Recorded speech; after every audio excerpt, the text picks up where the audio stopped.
ផលប៉ះពាល់នៃការប្រើប្រាស់ថ្នាំកូទីកូអ៊ីដ corticoids ឬក៏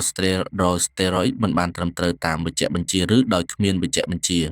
ថ្នាំពេទ្យប្រភេទ corticoid ឬក៏ steroid ជាថ្នាំដែលគេប្រើប្រាស់សម្រាប់ព្យាបាលរលាកសន្លាក់ឈឺសន្លាក់និងជំងឺរ៉ាំរ៉ៃមួយចំនួនទៀត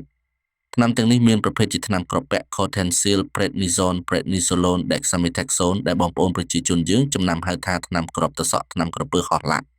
ប្រភេទថ្នាំចាក់ម្នាក់ Triamcinolone Methylprednisolone ក្រៅពីថ្នាំលេបនិងថ្នាំចាក់ក៏មានប្រភេទថ្នាំបឺតាមមាត់ Becotide-seritide និងថ្នាំលាបលើស្បែក Hydrocortisone Cream Betamethasone ថ្នាំដែលបានរៀបរាប់ខាងលើនេះមានប្រសិទ្ធភាពខ្ពស់សម្រាប់ប្រើប្រាស់ព្យាបាលជំងឺប៉ុន្តែបើយើងមិនបានគោរពនៅលក្ខខណ្ឌវិទ្យាសាស្ត្រនៃការប្រើប្រាស់ថ្នាំទាំងនោះទេវាអាចបណ្ដាលឲ្យមានគ្រោះថ្នាក់ហើយជួនកាលវាអាចគ្រោះថ្នាក់ដល់អាយុជីវិតទៀតផងអ្វីដែលយើងសង្កេតឃើញកន្លងមកគឺមានអ្នកប្រកបរបរមិនសុចរិតមិនត្រឹមត្រូវយកថ្នាំទាំងនេះទៅប្រើប្រាស់ខុសក្បួនវិទ្យាសាស្ត្រដូចជាធ្វើជាថ្នាំសូន្យថ្នាំឬឈើសម្រាប់ផឹកឲ្យហូបបាននិងបំបត្តិការឈឺចាប់ឆ្អឹងឆ្អែងឈឺជុកចាប់សាច់ដុំជាដើមយើងក៏សង្កេតឃើញផងដែរថាមានអ្នកខ្លះយកថ្នាំទាំងនេះទៅចាក់ដើម្បីបំបត្តិការឈឺចាប់ដោយមិនបានគិតស្វែងរករោគវិនិច្ឆ័យនៃជំងឺទេដូចជាឈឺត្រង់ណាចាក់ត្រង់នោះជួនកាលមានរហូតដល់ចាក់ចូលទៅក្នុងសន្លាក់ទៀតផងអ្វីទៅជាផលប៉ះពាល់នៃការប្រើប្រាស់ថ្នាំកូទីកូអ៊ីដឬក៏ស្តេរ៉ូយ៉លមិនបានត្រឹមត្រូវមួយធ្វើឲ្យមានការប្រែប្រួលហូម៉ូនកូទីកូអ៊ីដឬក៏ស្តេរ៉ូយ៉លធម្មជាតិនៅក្នុងខ្លួននៅពេលដែលយើងកំពុងប្រើប្រាស់ថ្នាំដែលបានរៀបរាប់ខាងលើក្នុងរយៈពេលយូរនិងកម្រិតដូសខ្ពស់មិនបានត្រឹមត្រូវពេលនោះអ្នកជំងឺលេចចេញនូវរោគសញ្ញាដូចជាហើមមុខធាត់ក្បាលពោះប៉ុន្តែអវយវៈដៃជើងតូចៗស្បែកឡើងផុយងាយជាំរលាត់សូមមើល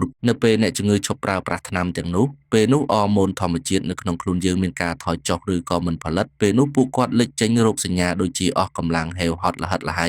ជាពិសេសនៅពេលថ្ងៃរសៀលចាប់ពីម៉ោង4សម្ពាធឈាមគាត់ចុះហើយជួនកាលសម្ពាធឈាមចុះរហូតដល់មានគ្រោះថ្នាក់ទៀតផង2កើតជំងឺទឹកនោមផ្អែម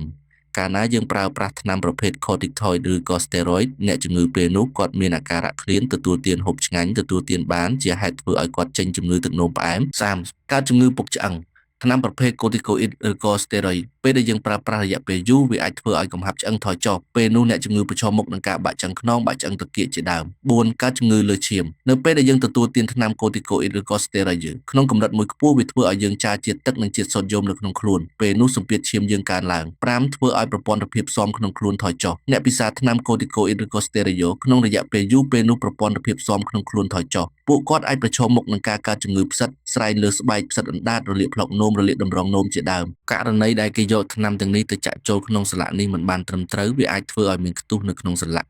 ផលវិបាកដែលបានរៀបរាប់ខាងលើជាផលវិបាកដែលយើងជួបប្រទះញឹកញាប់ប៉ុន្តែលើពីនោះទៅទៀតក៏អាចមានផលលំបាកមួយចំនួនទៀតផងដែរក្នុងករណីដែលយើងប្រើប្រាស់ថ្នាំទាំងនោះមិនបានត្រឹមត្រូវឧទាហរណ៍ដូចជារលាកក្រពះដំបៅក្រពះជាដើមប៉ុន្តែទោះបីជាយ៉ាងណាគេសង្កេតឃើញថាថ្នាំដែលអាចឲ្យមានផលប៉ះពាល់ច្រើនគឺថ្នាំប្រភេទគ្រាប់និងចាក់ដោយឡែកថ្នាំដែលបាញ់តាមម៉ាត់ឬថ្នាំដែលលាបលើស្បែកមិនសូវមានផលប៉ះពាល់ទេសរុបជារួមមកដូចដែរយើងបានដឹងស្រាប់ហើយថាថ្នាំជាអាវុធមុខពីរហេតុដូចនេះយើងគួរគប្បីប្រឹក្សាជាមួយគ្រូពេទ្យឲ្យបានត្រឹមត្រូវមុនទទួលទានថ្នាំប្រភេទ corticoid ឬក៏ steroid ដើម្បីសម្បាត់ការឈឺចុកចាប់ឆ្អឹងឆ្អែងក្តីដែលមិនមានប្រភពច្បាស់លាស់ប្រសិនណាបងប្អូនបានកំពុងនឹងប្រើប្រភេទថ្នាំទាំងនេះហើយលេចចេញនូវរោគសញ្ញាដូចបានរៀបរាប់ខាងលើសូមប្រញាប់មកជួបជាមួយវេជ្ជបណ្ឌិតជំនាញនៅមន្ទីរពេទ្យកាល់ម៉ែតដើម្បីជៀសវាងនូវផលវិបាកទាំងនេះ